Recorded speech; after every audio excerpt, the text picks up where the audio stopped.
Hello मैत्रिणींनो, आत्ता आपल्याकडे आहे आषाढी एकादशी. त्यानिमित्ताने काहीतरी करावे असे वाटले, तर माझ्याकडे एक व्हाईट कलरची शॉल होती आणि त्यावरती मी विठ्ठल असं काढायचं ठरवलं. तर मी विठ्ठलाचं स्केच काढून घेतलं आणि एका साईडला विठ्ठल असे नाव लिहिले. आपला जो गंध असतो त्या म्हणजे तसा आकार दिला मी आणि त्यामध्ये विठ्ठल असे नाव लिहून घेतले.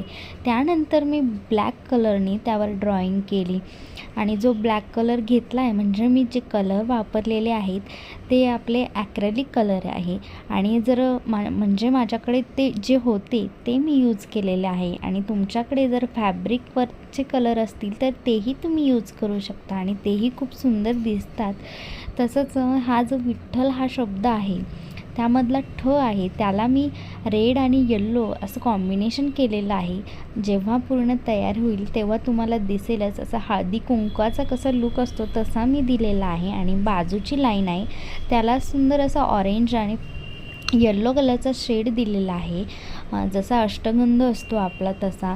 आणि खूप सुंदर वाटत होतं, खूप छान वाटत होतं. आपण असं काहीतरी ठरवतो करायचं आणि ते पूर्ण झाल्यावरती आपल्या मनालाही खूप छान वाटतं आणि असं देवासाठी तर काहीतरी करणं हे तर उत्तमच.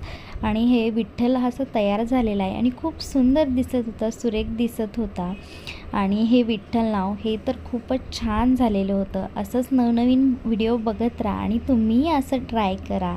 थँक्यू. बाय.